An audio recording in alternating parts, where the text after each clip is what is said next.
In this video, I'm going to be talking about shows I watched as a kid, more particularly as a teenager, like Gumball and Steven Universe, and that one's intended for really young kids like Bob the Builder and the Backyardigans. The first show I want to talk about is one of my favorites, Steven Universe. Steven Universe back in the day used to get a bad reputation due to its fandom. At the time, I was too young to know about that. I always thought it had a bad reputation because it was a show more focused on peace and emotions, when all the other shows surrounding it were more focused on randomness and fighting. Now, what I mean by randomness is those shows like Gumball, Regular Show, Adventure Time all had single episode plots. And what I mean by that is the plots were really contained to just one episode, and they weren't really building anything throughout the story to get me hooked.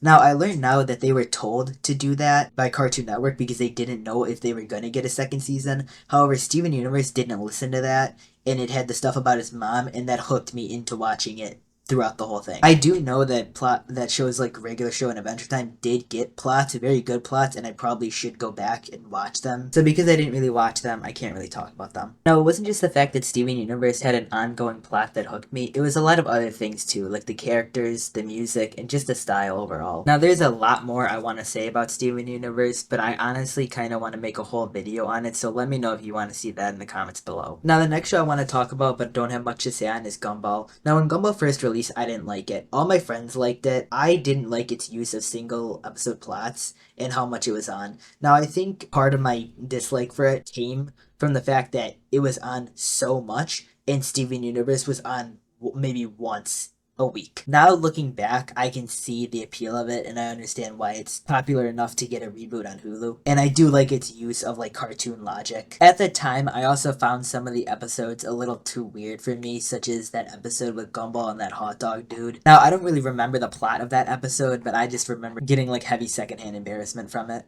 Now, speaking of shows that were on way too much, Teen Titans Go. Now, Teen Titans Go was on like 90% of the time on Cartoon Network, and when I go to other people's houses who still pay for cable, I look, and it still is. Now, I know a fair amount of people do hate Teen Titans Go due to many things like the butt jokes and the fact it's not like the original, but I have very mixed opinions on it. I think on one hand, that it being on so much and some of the jokes they make are stupid. But on the other hand, I've seen clips on TikTok of like very educational based episodes. I don't remember any from when I first watched it, so maybe they just recently decided to go in that direction. But those make me like it a little bit more. I do, however, think it doesn't deserve to be DC's longest running show, or longest running animated show, but I think it only is because when you do self-contained plots, you can just milk it to the moon. You don't even need to make the plot anymore. You can just have AI write it or something. Now, going off shows with self-contained plots, let's talk about The Loud House. Now, I never really loved The Loud House, but I never really hated it either. I like that each character was based off a stereotypical personality type, but I also didn't like it due to things like Clyde and his bloody nose every time he saw Lori. I thought that was disgusting. Now, not just because of the bloody nose, but also because of the giant age gap between the characters.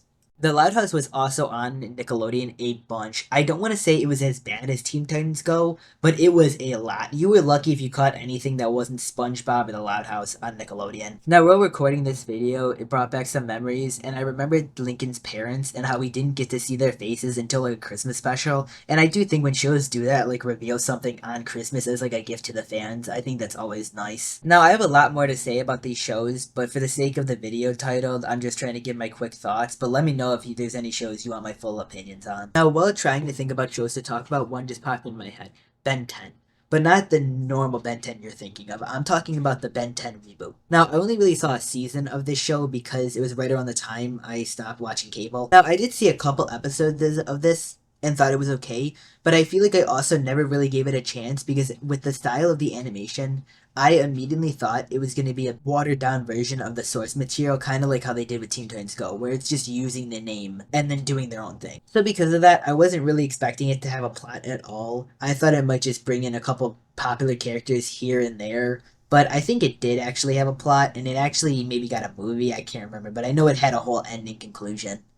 Now, I do have some good things to say about the show. The first one being the redesigns of some characters. I really like the redesign of Stinkfly and the fact that they made Upgrade purple. Also, the fact that each alien really got their fair amount of screen time. Some more than others, of course. Now, speaking of aliens in the paranormal, Gravity Falls. Was that a good transition? Now, Gravity Falls was just perfect all around. It was the perfect mix of a single episode plot and an overall story. I think Gravity Falls is exactly how you should do a kids show. You tell the story, and then you end it. You don't drag it out for multiple seasons and have the quality go down just because it's popular. And then if people really want it, you tell more stories in other ways, such as books, like with the Book of Bill Cipher, in the real version of the journals. Now, it's one of the few shows where I do feel like I've generally watched every episode. There's not a lot of shows where I can say I generally was there for the ending, like I was with Gravity Falls. And that again is because they didn't overdo it and drag it on forever. It's surprisingly rare for kid shows to actually get endings that don't feel rushed, which makes Gravity Falls that much more special. Too many good shows nowadays don't fully get the endings they deserve, whether that be because of cancellations or just poor handling by the studios. Now, one of the shows I'm talking about with not getting a full good ending is Star vs. the Forces of Evil. Now, Star vs. the Forces of Evil might be thought of as a girl show, but I watched it, I liked it. However, it was never really on enough for me to watch every single episode the way Gravity Falls was, and by the time it ended, I wasn't really into it as much.